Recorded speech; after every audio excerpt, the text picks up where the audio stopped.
We're going to finish up this lesson by addressing the special challenges faced by both younger and older drivers.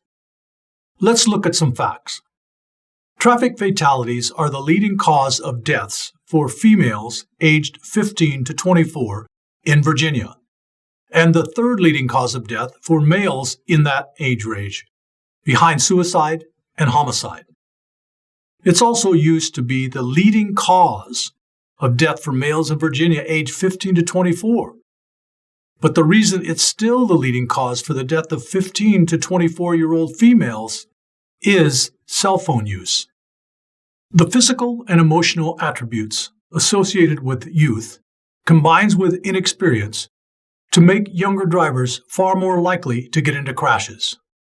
According to the Safe Road Alliance, about 2 in 5 drivers will have some sort of vehicle crash in their first year of driving, from minor one-car collisions like hitting a road sign at a low speed to the most serious possible crashes.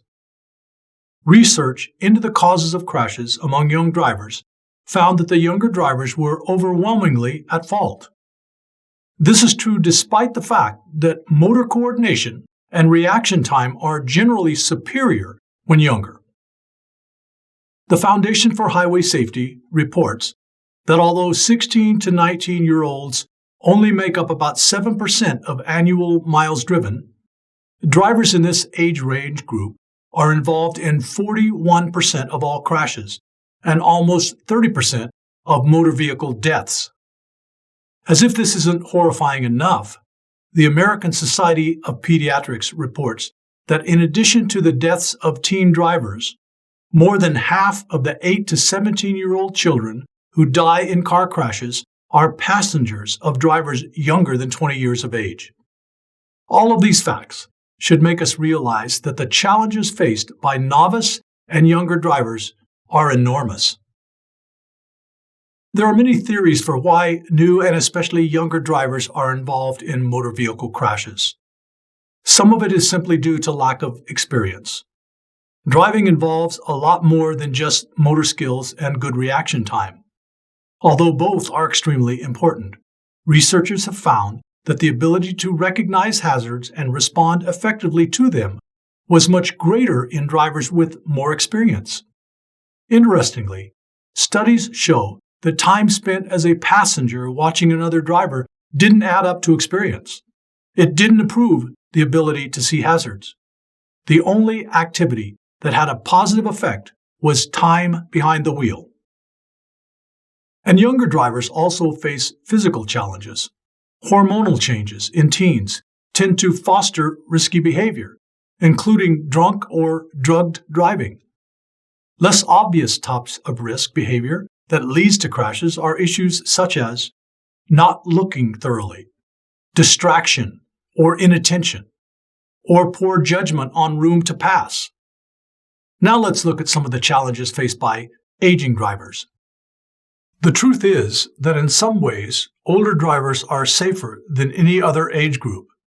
According to the American Automobile Association, older drivers are the most likely of any age group to wear safety belts, to observe speed limits, and to avoid drinking and driving.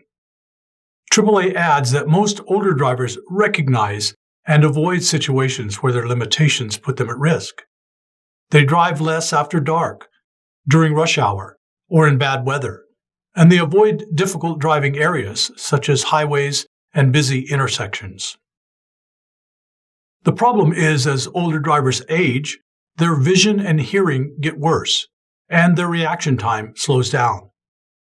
But as a recent Rand Institute study found, one of the main reasons older drivers are not found to be significantly riskier drivers is that they change their driving habits to compensate for their diminished competence as drivers. This is despite medical evidence that demonstrates that their driving skill does decline with age. But the Rand study did show these drivers will suffer from diminished competence as they get older. As one researcher put it, driving relies on complex neuropsychological processes that happen way below conscious awareness or control. These processes become impaired in normal aging, and that compromises fitness to drive. To put it in plain English, older brains don't work as well as younger brains. This means poor motor skills, often accompanied by weaker muscles and reduced flexibility. And that makes it harder to grip and turn the steering wheel, or to press the accelerator or brake. But the greatest challenge faced by older drivers might be that aging makes it less likely to survive a crash. If you look at these charts, you might notice that crashes, injuries, and fatalities all decrease in each decade of age, from the 20s to the 60s, with a slight rise in the 70s, and then suddenly a massive increase in fatalities for drivers 80 and older. This chart can make it even more clear. Notice the two bars on the right-hand side that show a 44% increased risk of dying in a crash for drivers under 25 and a 573% increased chance of dying in a crash for drivers 65 and older. As summarized by AAA, with the exception of teen drivers, seniors have the highest crash death rate per mile driven, even though they drive fewer miles than younger people. So what can be done for these two age groups? When it comes to younger drivers, studies show that hands-on experience is the only way to become a less risky driver. Two tips that can help a younger driver get that experience in a way that reduces the risks while they're learning. The first is to have supervision when a younger driver is behind the wheel. As painful as it may be to a teen, studies show that having an experienced driver alongside a new driver decreases risks to a level similar to having an experienced driver behind the wheel. It could be that the experienced driver sees hazards where the new driver fails to do so and alerts the driver. It might also be that a driver who is supervised is much less likely to break rules and to focus more on the driving task. The second suggestion for younger and naive drivers is to take the information provided in this class to heart. Recognize that inexperience, sleep deprivation, and a greater willingness to take risks are more common in your younger drivers, and find ways to counteract those. For example, if supervision from an experienced driver isn't available, try to think like an experienced driver is supervising you. Using the tools of defensive driving taught in this class as if those skills are the experienced driver supervising you. No age group has been shown to gain more from taking defensive driving classes than younger drivers.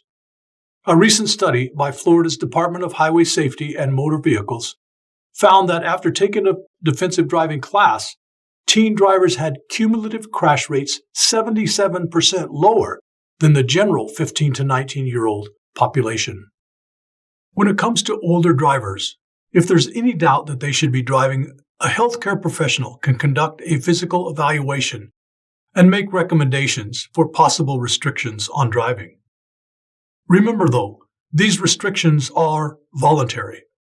The Virginia DMV doesn't have a way for physicians to order cancellation or restriction of driving privileges. Also, don't forget that many older persons, being able to drive is one of the ways that an older person can maintain a measure of independence, have a better quality of life, and the ability to respond to emergencies. For older drivers who want to continue to drive, here are some recommendations from the CDC that will make it safer for you. As much as possible, drive during daylight and in good weather. Plan your route before you drive. Find the safest route with well-lit streets, intersections, and left-turn arrows, and easy parking. Leave a larger following distance behind the car in front of you. Maintain a moderate rate of speed and avoid unnecessary lane changes. Avoid distractions in your car, like listening to a loud radio, talking on your cell phone, texting, and eating. Exercise regularly to increase strength and flexibility. Have your eyes checked by an eye doctor at least once a year. And ask a pharmacist or physician to review both prescriptions and over-the-counter medications for possible side effects and interactions that might affect driving. Finally, the CDC urges older drivers to consider potential alternatives to driving, such as riding with a friend or using public transit.